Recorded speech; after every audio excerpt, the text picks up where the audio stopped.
ከኒ ከብቶች አታርቂ አላት። ነገሩን በጨረሰ ጊዜ በምድር ላይ ወድቆ ሰገደና ያን ጊዜ በፍጹም ጸጥታ ሆነ።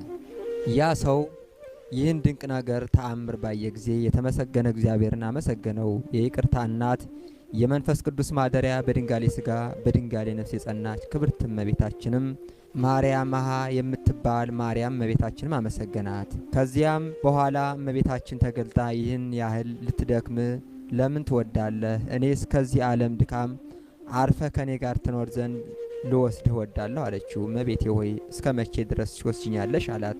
እስከ 7 ቀን ነው አለችው። ወደሚኖርበትም ሂደህ አለቃውን ከድካምህ ያሳርፍ ዘንድ ከዛፍ በታች የተናገረች ያ እመቤቴ እንዲህ አለች ብለህ ንገረው አለችው።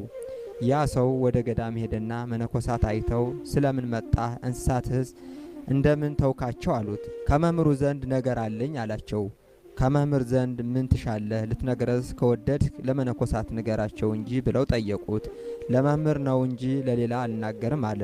ወደ መምህርም ወስደው ከብቶቹን የሚጠብቅ ብላቴና ከብቶቹንም ትቶ እንሆ መጣ አሉት።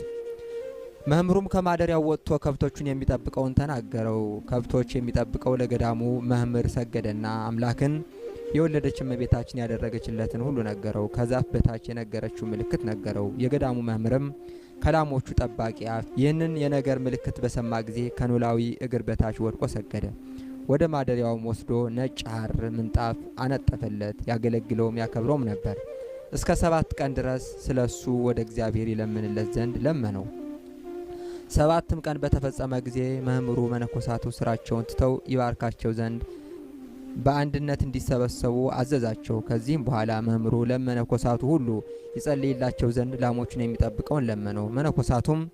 መነኮሳቱ ግን እርስ በርሳቸው ያለ ድካምና ያለ ስራ እንኖር ዘንድ ስራ ፈት የሚያደርገን ለምንድን ነው ብለው ያደንቁት ነበር። ምንስ ይነገርሃል? ይህም ባይሆን ወደ ስራህ አይሰድህም። ይህን ነገር ሲነጋገሩ የሚያርፍበት ጊዜው ደረሰ። በጊዜውም ጊዜ ባረካቸውና ከዚህ በኋላ አርፎ ከዚህ ዓለም ተለየ። ያ መምህር ግን መነኮሳቱን አረጋጋቸው። ይህንን ላሞችን የሚጠብቀውንም ሰው እመቤታችን ወደ እርሱ እንደላከችው ነገራቸው። በጎ ዋጋቸውንም ትሰጣቸው ዘንድ የይቅርታ እመቤታችን እንዲያገለግሏት አዘዛቸው። ፈርታችሁ አክብሯት፣ በሰማይም በምድርም ይህች እመቤታችን የምትጠብቅ እንደሆነ እወቁ አላቸው። መነኮሳቱም ነገሩን በሰሙ ጊዜ የናቁትንና ያሙበትን ነገር ትተው በደላቸውን ይቅር ይላቸው ዘንድ ለመኑት፣ ታዘዙለትም፣ ፈሩትም። ይቅር የምትልና የምትማልድ እመቤታችንም አመሰገኗት። ልመናዋ ክብሯ ለዘላለም በእውነት ይደርብን።